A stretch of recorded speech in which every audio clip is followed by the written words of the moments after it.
Ya pertemuan kemarin itu ya Pak Prabowo menang 1-0. Orang kan sudah nggak bodoh sekarang, Bung Hersu. Udah nggak bodoh lagi. Permainan Jokowi sudah tamat. Jadi ada dua hal yang perlu kita bahas tentang pertemuan kemarin. Satu, perubahan taktik Prabowo yang sepertinya sudah dia tidak mau terjebak atau dijebak oleh strategi Joko Widodo. Itu yang pertama. Yang kedua, kelihatannya ada semangat teman-teman geng Solo Oligarki dan Pacok untuk memaksa tanda kutip Joko Widodo harus ketemu dengan Prabowo.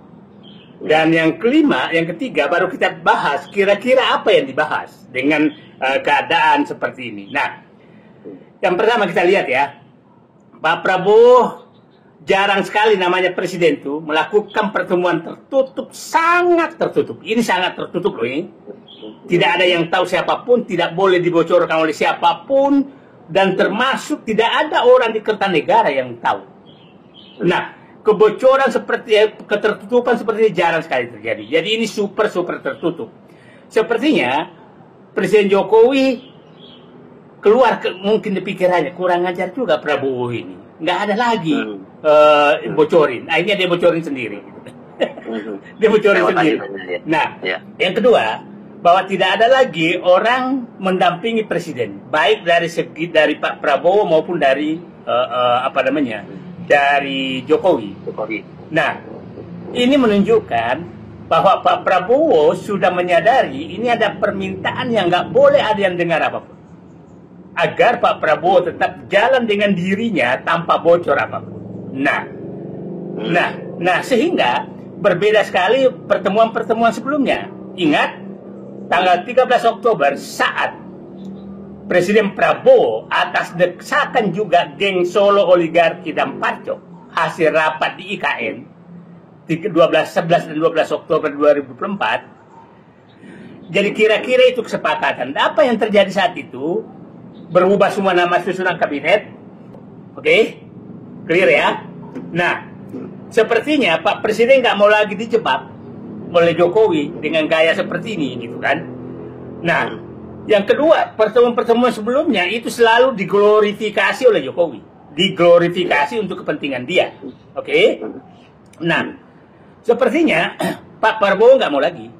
Nggak mau lagi ada glorifikasi terhadap itu. Artinya, Pak Prabowo saya menyatakan sudah menunjukkan dirinya, I'm presiden.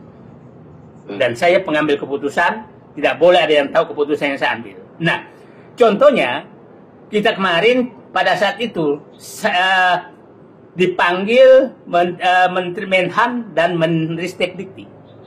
Aneh itu, menurut saya itu pasangan yang aneh ya. Kombinasi yang aneh itu, Menhan sama Menristek apa hubungannya itu kan gitu. Dari situ saya menduga apa yang dibahas.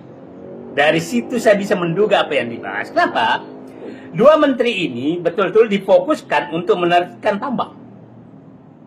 Dalam kapasitas dia sebagai Biro Industri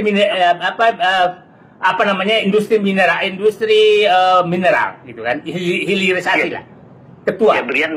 Ya, Profesor Brian menguasai itu, itu ya. Dia ketuanya. Nggak ada urusannya. Nggak ada urusannya dengan mendiktinya ya. Nggak ada. Artinya dipanggil bersamaan ini pasti tambang. Oke. Ya, artinya, akhirnya saya bisa menduga apa pertemuan saat itu. Karena Pak Prabowo dipanggil setelah Pak Presiden Pak Jokowi sudah nggak ada, bukan mendampingi. Karena repotnya kalau presiden didampingi oleh stafnya menerima tamu yang menekan presiden itu susah. Jadi nanti kan alasannya saya tanya staf dulu. Nah, bisa saja pada saat itu Presiden Prabowo menyampaikan ke Pak Safri sama Pak Menristek Dikti, ini ada permintaan Jokowi Widodo begini loh. Karena itu tidak mungkin terjadi pemanggilan itu kalau tidak ada kaitan dengan pembicaraan Jokowi Widodo. Karena kalau Safri masih oke lah, karena mau hari ulang tahun TNI besok. Menristek Dikti, saya paham berarti itu yang terjadi. Nah, kenapa saya bilang ini tekanan geng SOP sangat tinggi ke dalam ke komandannya. Saya kira anggap aja komandan SOP itu, SOP jangan lagi itu adalah Joko Widodo, ke komandannya. Kau menghadap. SOP ini adalah Solo Oligarki Parco. Maksud Anda. Okay. Nah, ini melihat bahwa ternyata Joko Widodo masih sangat kuat di dalam penegakan hukum. Faktanya, Sylvester Matutina nggak bisa ditangkap-tangkap. Oke? Faktanya juga bahwa temannya Joko Widodo, Reza Khalid, masih berkeliaran di mana-mana. Nah, atas dampak Budi Ari juga nggak ada. Budi Ari nggak disentuh-sentuh. Reformasi polisi dilawan, tanda kutip. Oke? Nah, tanda itu menunjukkan bahwa Jokowi masih sangat kuat. Itulah sepertinya menyebabkan banyak pihak yang meminta perlindungan ke Joko Widodo. Itulah kira-kira yang sebabkan mengalirnya, masuknya bekas Nasdem ke dalam Nah, ke PSI. Karena dia minta, ternyata Joko Widodo masih pelindung yang baik. Oke? Nah, atas dasar itu, analisis mereka pasti SOP Pak Prabowo masih akan takut sama Jokowi, maka kita utus Jokowi, komandan SOP ketemu Jokowi. Yang menarik, ketemu Prabowo maksudnya. Prabowo.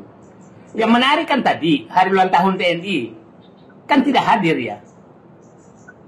Nah, sebenarnya kalau dia politisi bagus, maka dia menyatakan saya mampir karena saya mau hadiri hari ulang tahun TNI, ya kan? Tapi memang kelihatannya mungkin kecewa. Ketunjuannya juga ketemu si Pak Prabowo ya. Gitu ya, dan hasil pertemuannya mengecewakan. Mengecewakan, sehingga gue nggak hadir lah. Oke, mari kita menduga, dan saya yakin dugaan saya biasanya nggak terlalu saya lah. Kira-kira apa sih yang dibicarakan Joko Widodo dengan Prabowo, atau apa yang ditekan oleh Joko Widodo ke Prabowo? Nah, ada yang saya lupa, bahwa ini juga reaksi publik dan orang yang dekat dengan Prabowo tentang usulan Joko Widodo agar paket Presiden Wapres 2009 adalah Prabowo Gibran. Ini kan reaksinya menolak semua kan? Nah, tidak mungkin lah Mbak Titi itu menyatakan itu kalau ada sinyal gitu kan. Apa maksudnya Mbak Titi menyampaikan apa? Menyampaikan bahwa ya nggak usah lah mikir-mikir dulu capres cawapres. Prabowo aja belum mikir kok. Itu kan penolakan sebenarnya gitu kan. Nah, jadi sepertinya galau betul. Nah, di tengah kegalauan ini ada agenda Prabowo dan masalah Jokowi, ada 6 yang mengarah semua ke geng SOP. Satu adalah kasus ijazah Jokowi dan Gibran. Yang kedua adalah pemberantasan korupsi. Nanti saya jelaskan satu demi satu kenapa Pak Jokowi takut sekali ke situ. Yang kelima penertiban. Yang ketiga dulu. Yang ketiga penertiban aset-aset negara di tambang dan perkebunan kelapa sawit dan hutan dan PSN. Nah, yang keempat adalah evaluasi terhadap peran oligarki. Oligarki ini sedang dievaluasi. Nah, mereka merasa terancam semua. Yang itulah muncul 9 naga dengan 9 haji kan. Nah, ya itu kan. Nah, yang kelima adalah pembersihan BUMN. Iya, kelima. Yang kelima pembersihan BUMN, dan Pak Prabowo kan sudah menyatakan saya akan kirim Kejaksaan Agung dan KPK untuk membersihkan BUMN. Dan saya agak paham orang-orang yang sedang diutus ke BUMN. Itu membuat Jokowi merasa risau karena bisa terbongkar semua. Yang keenam, reformasi kepolisian. Nah, kegalauan Jokowi sangat dimaklumi karena orang-orang terdekat Jokowi itu Pak Prabowo sudah memberhentikan. Budi Ari, Budi Gunawan, Erick Thohir. Nah, tinggal satu yang bertahan terus. Erick masih jadi Menpora. Menteri, tapi nggak ada ini karena yang mau dibersihkan BUMN sudah nggak ada perannya lagi. Nah, dengan berhentinya Erick Thohir, revisi undang-undang BUMN, membubarkan BUMN lancar tuh. Ya, nah, jadi udah yang ini yang masih tinggal berapa Bahlil aja yang pemberi gelar Raja Jawa. Nah, sekarang saya memberikan rincian kira-kira yang dibicarakan terhadap 6 kasus tadi. Kasus ijazah palsu, ijazah, pasti yakin Pak Presiden bisa nggak membantu menghentikan kasus ini, kira-kira begitu. Saya nggak tahu jawaban Presiden seperti apa, tapi sepertinya sudah sangat dibendung, susah sekali dibendung, karena KPU secara resmi sudah memberikan fotokopi jasanya, dan tentang Gibran semakin terbuka di mana-mana, jadi sepertinya agak susah. Di awal pemerintahan Prabowo kita sudah mengingatkan memang bahwa sepertinya Prabowo ini terpenjara oleh Joko Widodo. Tapi dalam analisis saya yang sering terjadi bahwa ini saya bagaikan Prabowo memakan bubur panas yang saya melihat semakin hari semakin agak menjauh dari rezim dari geng SOP, Solo Oligarki Party. Nah, sehingga di reshuffle kemarin saya menyatakan bahwa Pak Prabowo sudah memiliki 5 sendok untuk memakan bubur panas tersebut. Pertama adalah Jamari Caniago yang diangkat sebagai Menko Polkam. Ingat, Polkam ini mengendalikan kepolisian, Kementerian Pertahanan, dan TNI. Nah, yang paling penting di sini adalah kepolisian. Nah, Jamari Caniago, bagi yang belum paham, Jamari Caniago ini adalah orang bekas komandannya Pak Prabowo. Dia 3 tahun di atas Pak Prabowo. Nah, Jamari Caniago kita sangat kenal saat itu pada saat Pak Prabowo diganti oleh Pak Habibie sebagai Pangkostrat, diganti oleh Joni Lumintang. Joni Lumintang hanya 17 jam. Setelah itu Jamari Caniago menjadi Pangkostrat, itu mengganti Pak Prabowo. Joni Lumintang hanya 17 jam. Nah, sendok kedua adalah Syafri Samsudin. Syafri Samsudin, jenderal purnawirawan yang baru juga dinaikkan pangkatnya, adalah Menteri Pertahanan. Ini teman dekat Pak Prabowo, soulmate-nya betul, seangkatan dia, karena Pak Prabowo itu dulu sebenarnya angkatan 73, seangkatan dengan SBY, tapi tinggal kelas tanda kutip, bukan karena bodoh. Saya tahu sejarahnya kenapa tinggal kelas, nah sehingga menjadi seangkatan dengan Syafri Samsudin. Nah, tapi Syafri Samsudin saya tahu 2 tahun lebih muda daripada Pak Prabowo. Nah, Syafri Samsudin sebagai Menteri Pertahanan memang teman baik Pak Prabowo dalam segala hal. Nah, Pak Syafri Samsudin sebagai Menhan sebenarnya ada jabatan yang sangat strategis yang melekat secara ex officio di Menteri Pertahanan, yaitu Ketua Dewan Pertahanan Nasional, Ketua Harian Dewan Pertahanan Nasional. Nah, ketuanya adalah Presiden. Nah, Dewan Pertahanan Nasional ini diberikan tugas oleh Presiden sekarang untuk mengkoordinasikan pengambil alihan aset-aset negara yang ilegal yang diambil oleh oligarki.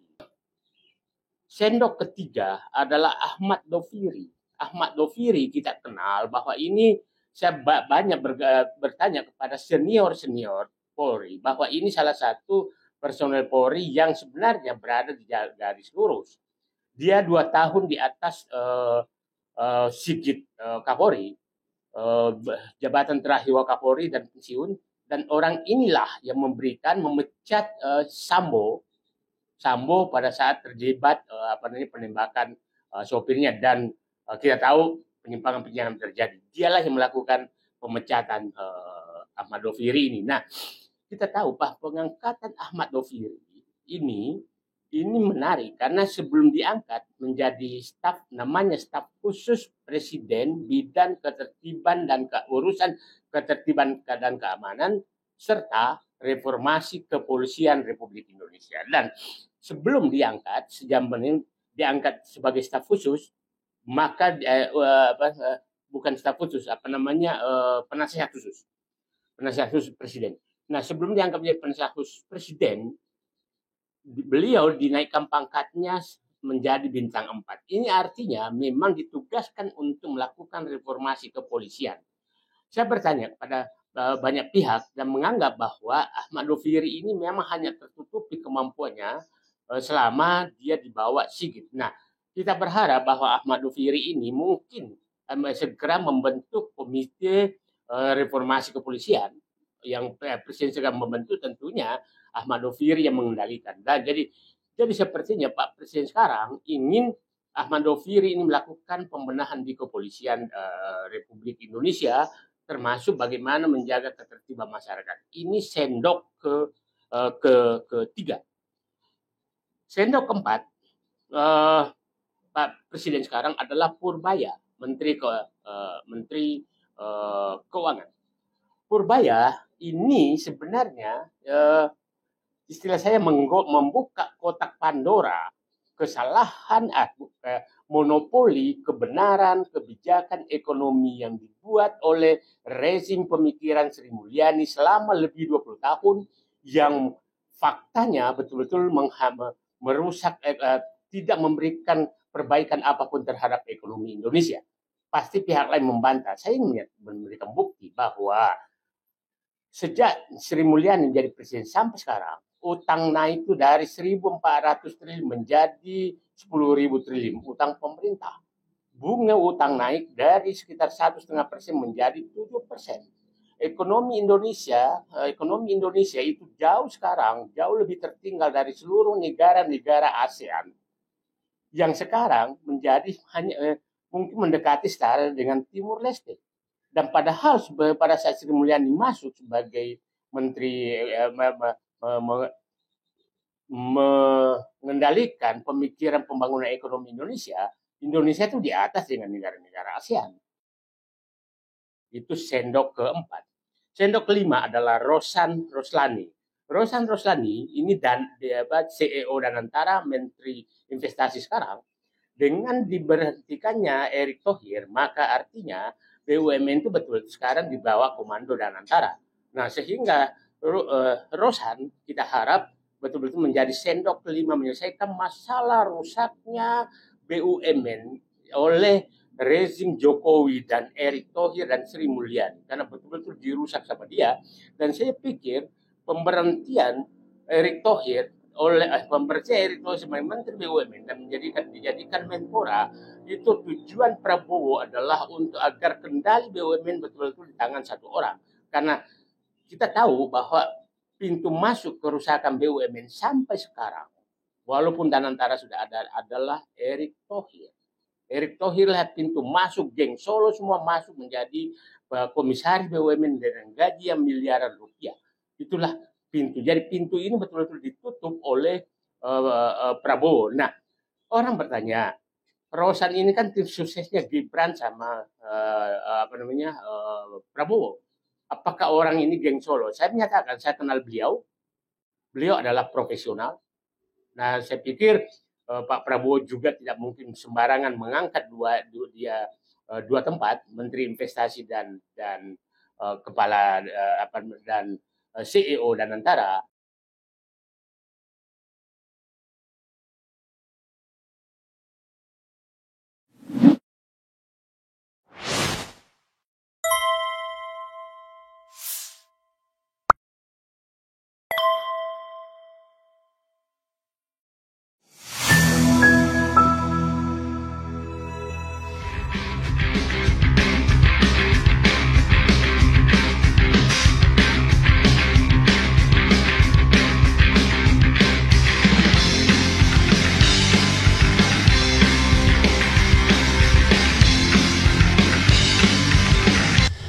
Assalamualaikum warahmatullahi wabarakatuh, sobat RH sekalian. Jumpa lagi kita di channel yang keren ini. Keren cadas. Ya sobat RH sekalian, ini berita yang ngeri-ngeri sedap ya. Mengatakan bahwa 5 orang yang bisa membebaskan Prabowo dari cengkraman SOP. SOP itu Solo Oligarki dan Parcok ya, atau geng SOP. Oke, sobat RH sekalian, coba kita bacakan ya. Menarik ini, coba kita bacakan apa yang mau disampaikan oleh Mr. Said Didu ya.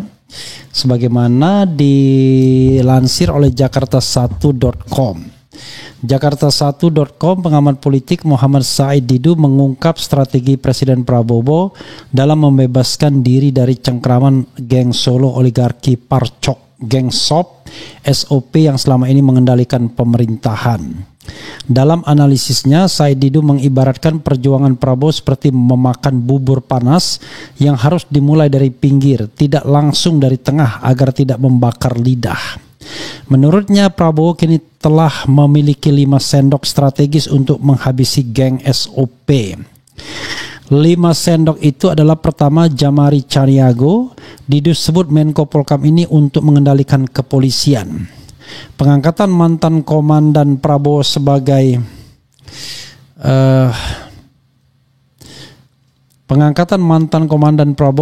Menko Polkam dinilai langkah cerdas.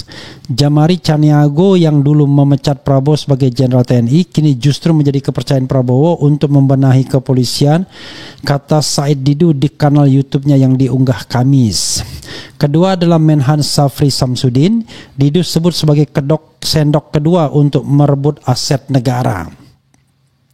Menteri Pertahanan Menhan yang juga teman dekat Prabowo ini diberi tugas strategis mengambil alih aset-aset negara yang dikuasai oligarki secara ilegal. Target utama 5 juta hektar kebun kelapa sawit ilegal dan 4,3 juta hektar tambang ilegal, kata Didu. Ketiga adalah Ahmad Doviri. Didu sebut sebagai sendok ketiga reformasi kepolisian. Mantan ex-Wakapolri yang memecat Sambo ini ditunjuk sebagai penasihat khusus untuk reformasi kepolisian. Sinyal kuat Prabowo ingin membersihkan kepolisian dari dalam, kata Said Didu. Adapun sendok keempat adalah Purbaya. Ia disebut akan membuka kotak Pandora. Menteri Keuangan baru ini diharapkan membongkar monopoli kebenaran kebijakan ekonomi Sri Mulyani yang dinilai telah merusak perekonomian Indonesia selama 20 tahun lebih. Terakhir sebagai sendok kelima adalah Roslani. Ia akan membenahi BUMN. Dengan pemberhentian Erick Thohir, kendali BUMN kini sepenuhnya berada di tangan Danantara di bawah komando Roslan Roslani untuk menutup pintu masuk geng Solo ke BUMN, kata Didu. Kendati begitu, kata Didu, Prabowo masih membutuhkan 2 sendok lagi untuk menuntaskan bubur panas SOP, yaitu sendok penegakan hukum. Posisi Menteri Hukum masih lemah dengan Yusril Iza Mahendra yang dinilainya sangat susah dipegang dan sering berubah pendirian, dan sendok pemberantasan korupsi. Jaksa Agung Burhanuddin dan KPK masih menggunakan sendok lama yang merupakan bagian dari geng Solo. Said Didu mencatat beberapa jendela geng SOP yang sudah ditutup Prabowo.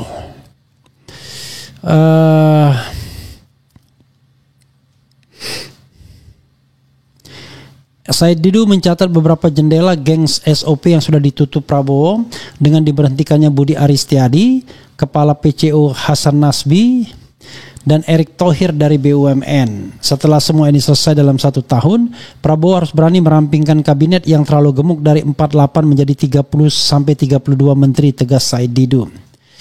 Ia juga menyoroti masih adanya bumbu-bumbu Jokowi dalam kabinet seperti Bahlil Lahadalia dan Zulkifli Hasan yang berpotensi mengganggu agenda reformasi Prabowo. Didu mengingatkan bahwa sejak Prabowo mulai mengganti geng Solo, banyak pendukung palsu yang mulai memaki-maki presiden. Mereka bukan pendukung Prabowo tapi pendukung Jokowi dan Gibran, tegasnya. Pengamat senior ini berharap dalam tahun kedua kepemimpinannya Prabowo dapat fokus menata kehidupan politik dengan merevisi undang-undang partai politik untuk mengembalikan kedaulatan kepada rakyat. Sistem politik sekarang sudah merusak bangsa dan negara.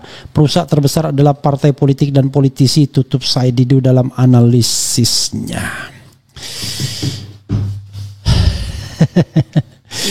Dan hari ini kita mendengar bahwa Hasan Nasbi diangkat sebagai sebagai komisaris Pertamina. Jadi sebenarnya serius apa enggak ya? Ini jabatannya komisaris atau komisaris utama ya, komisaris ya. Jadi itulah yang terjadi ya. Sementara orang yang menuding-nuding menikmati jabatannya. Sebagai contoh Ade Armando, ya kan, komisaris tapi bisa nuding-nuding orang. Analisa Ade Armando, pihak yang backingi isu ijazah Jokowi Gibran adalah PDIP hingga pendukung Anies. Coba bayangkan ya, seorang komisaris bisa begitu ya. Komisaris Pertamina, ini breaking news ya. Hasan Nasbi jadi komisaris Pertamina. Jadi apakah analisis Said Didu itu benar atau sebenarnya tidak ada perubahan? Ya, jadi dipecatnya Erick Thohir bukan karena dia geng Solo, tapi dia tidak bisa dipegang oleh Prabowo atau Prabowo ingin memasukkan orangnya sendiri, kan begitu. Sebagai komisaris PT Pertamina, ya kan, pada minggu sudah masuk dalam daftar komisaris di situs resmi Pertamina. Ditunjuk sebagai komisaris Pertamina berdasarkan keputusan Menteri BUMN dan Direktur Utama PT Danantara Asset Management selaku pemegang saham PT Pertamina, ya. Siapa Menteri BUMN-nya, ya?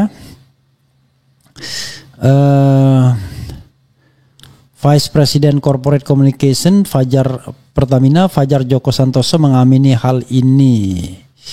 Mengacu salinan keputusan para pemegang saham perusahaan, Bapak Hasan Nasbi ditetapkan sebagai komisaris PT Pertamina per tanggal 11 September 2025, katanya lewat pesan tertulis. Pertamina juga melampirkan profil Hasan Nasbi. Ia lahir di Bukit Tinggi, Sumatera Barat pada 11 Oktober 1979. Hasan Nasbi lulusan Fakultas Ilmu Sosial dan Ilmu Politik Universitas Indonesia, pernah menjabat sebagai Kepala Kantor Komunikasi Kepresidenan Republik Indonesia. Hasan Nasbi menjadi komisaris Pertamina bersama dengan Muhammad Iriawan, Todo Tua Pasaribu, ya, yang wakil menteri Heru Pambudi, Bambang Suswantoro, Condro Kirono, Nani Sudaryati Deyang, dan Raden Ajeng Sondaryani. Makin banyak aja, ya. Jadi ada 1, 2, 3, 4, 5, 6, 7, dan 8 komisaris Pertamina, ya.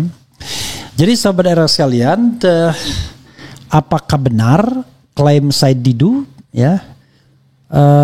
Apakah pengangkatan Hasan Nasbi sebagai Pertamina, sebagai komisaris Pertamina sudah menggambarkan bahwa geng SOP sudah mau dihabisin? I don't know exactly.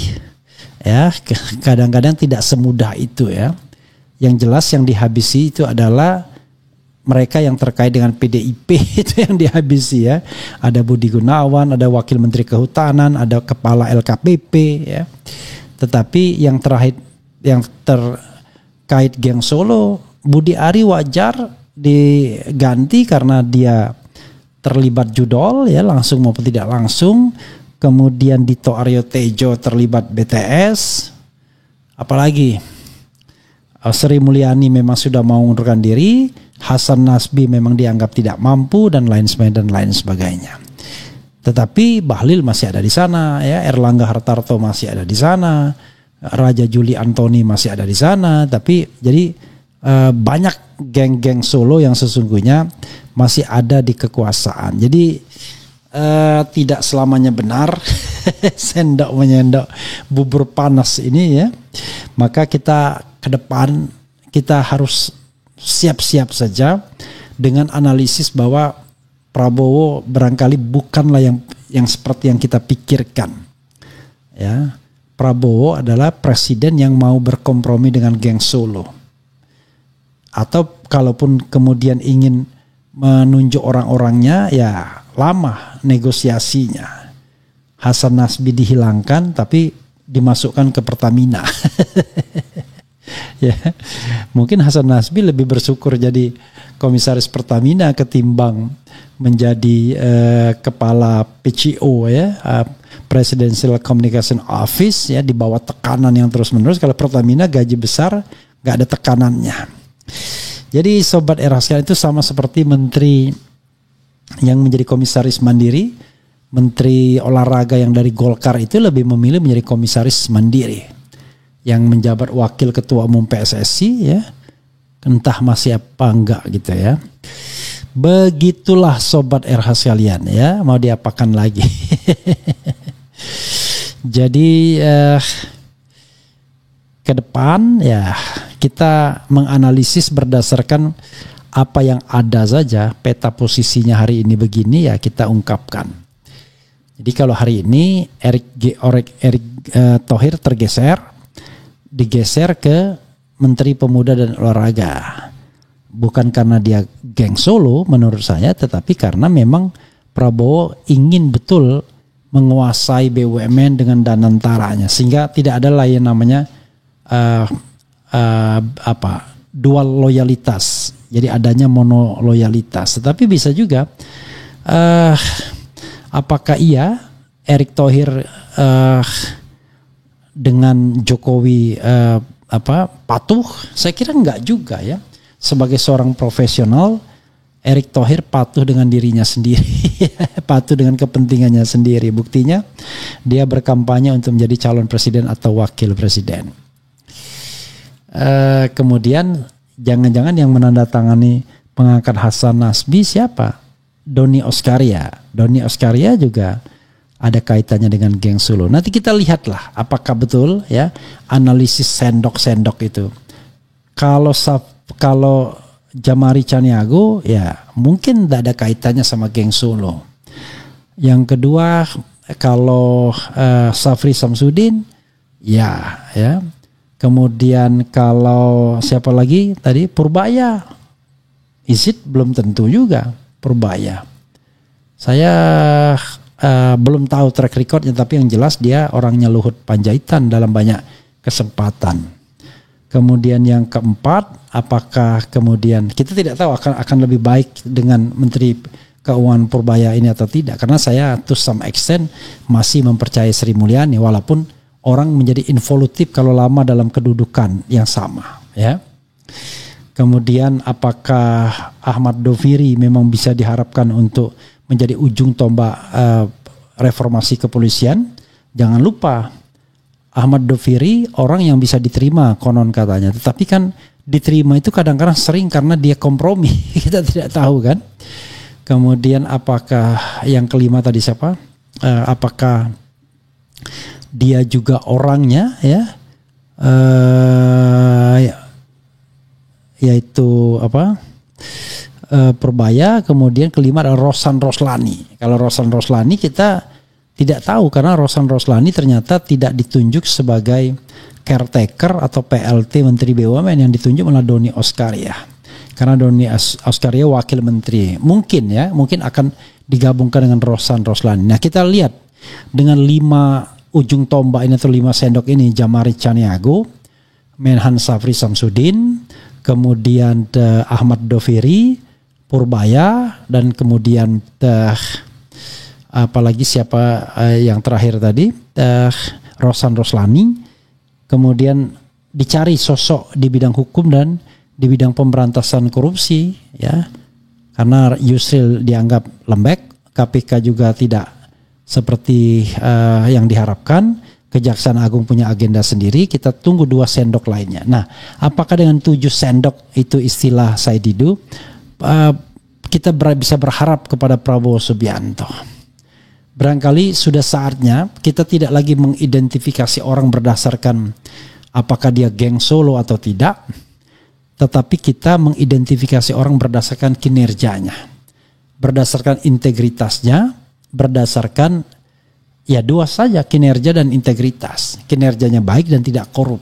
Barangkali di masa lalunya dia orang yang korup, tapi dia berkinerja baik dan tidak korup. Masalahnya kan sudah kinerja, jadi prioritasnya kinerja baik tidak korup, dan jangan sampai kemudian terakhir kinerja sudah tidak baik, korup pula. Kalau korup kinerja baik ya masih ada 1 poin, atau sebaliknya kinerja buruk tapi tidak korup, itu buruk juga sesungguhnya ya. Jadi sahabat sekalian, nanti kita tunggulah apakah sendok menyendok ini memang benar, ataukah sesungguhnya kita harus rela melihat Prabowo Subianto sesungguhnya presiden yang serba ragu, pemimpin yang tidak jelas, pemimpin yang banyak omon-omon saja, atau memang betul-betul macan Asia dan sekarang sudah siap mengaum setelah 1 tahun masa kepresidenannya. Tapi kok macan ngaumnya lama.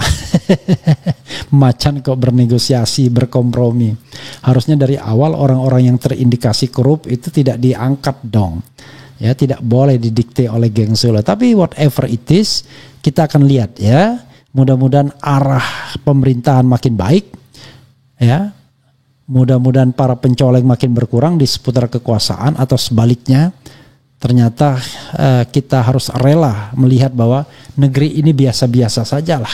Nanti setelah 5 tahun berkuasa, ya hanya para penjilat yang mengatakan dia berhasil. Tapi orang secara objektif nggak bisa mengatakan berhasil seperti kepada Jokowi. Tanyalah kepada ekonom dan lain sebagainya yang memiliki indikator angka dan data. Nggak ada yang bilang baik. Tetapi kalau ditanyakan pada penjilat, semuanya akan mengatakan baik-baik saja.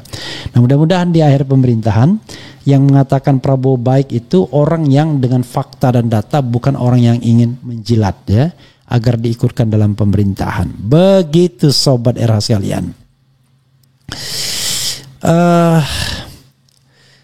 Coba kita bacakan ya sedikit ya. Yang jadi tanda tanya, siapa think tanknya PPS ini? Ada enggak ya? Pak Prabowo Subianto. Alasan mengada-ngada Prabowo diatur Jokowi yang benar, semua keputusan di negara ini ya Presiden Prabowo, yaitu secara formalnya, tetapi kan informalnya kan kita tahu lah, politik itu tidak ada di ruang tidak berada di ruang hampa ya. Kepemimpinan Pak Prabowo sangat-sangat diragukan selagi yang diduga termul-termul masih ada di dalam lingkaran istana. Mohon maaf, kami dari pihak RSJ telah kehilangan pasien. Terima kasih infonya. Maksud Anda saya Didu atau Prabowo ya? Kemudian Bowo nggak pro orang miskin. Berharap hujan dari langit, air di tempayan dicurahkan. Geng Solo dan geng Kertanegara sama saja. Ini semua cuma permainan politik Mulyono dan Prabowo. Hidup Jokowi. Kemudian pembenci Pak Jokowi, ayo kumpul di sini. Hahaha. Apalagi ini ya. Lama-lama saya benci. Tapi bukan benci sama Jokowi, tapi benci dengan orang yang dungu ya kan, yang bodoh ya kan, yang tidak bisa melihat masalah bangsa, tetapi hanya melihat dari sisi yang seolah-olah manusia itu tidak ada yang bisa objektif ya. Siapapun pejabat dan presidennya sama saja karena sistem yang ngaco. Ya ini lebih baik ini komentarnya ya. Ungkap pembunuhan berencana KM50, apakah ada geng Solo? Menurut kalian hal paling mengerikan di dunia ini apa? Kalau menurutku hal paling mengerikan di dunia ini yaitu kebodohan. Why? Lihat zaman perang 1, 2, 3 itu semua berawal dari kebodohan ya. Perang dunia maksudnya ya. Reshuffle hanya ngasih kerjaan pada orang-orang kaya. Kata Andi Azwan orang Jokowi semalam di CNN. Apa maksudnya? Solusinya 98 jilid 2. Kenapa yang masih berpikir Prabowo itu menyingkirkan geng Solo? Tidak, mereka itu berteman. Oke. Good save Pang ya. Kemudian banyak yang harus dinyah dari istana. Kita tunggu tanggal mainnya Wowo. Jika masih disimpan harus diduga Wowo juga termul mungkin ya. Apalagi nih.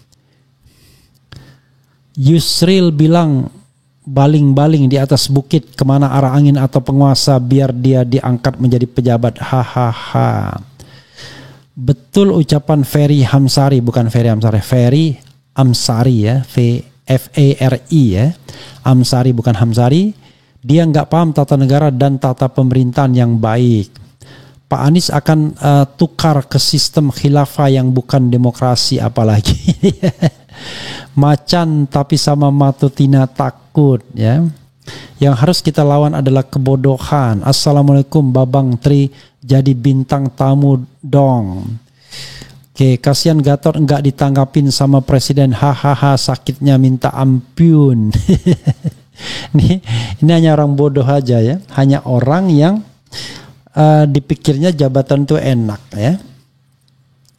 Kemudian yang sering teriak NKRI harga mati, pasukannya sepi, bosnya udah mau dihukum mati. Kemudian I love Pak Jokowi dan Mas Gibran ya. Oke, boleh aja ya. Bang Sambo itu beneran di penjara enggak? Kalau ya iya di mana dan mana buktinya?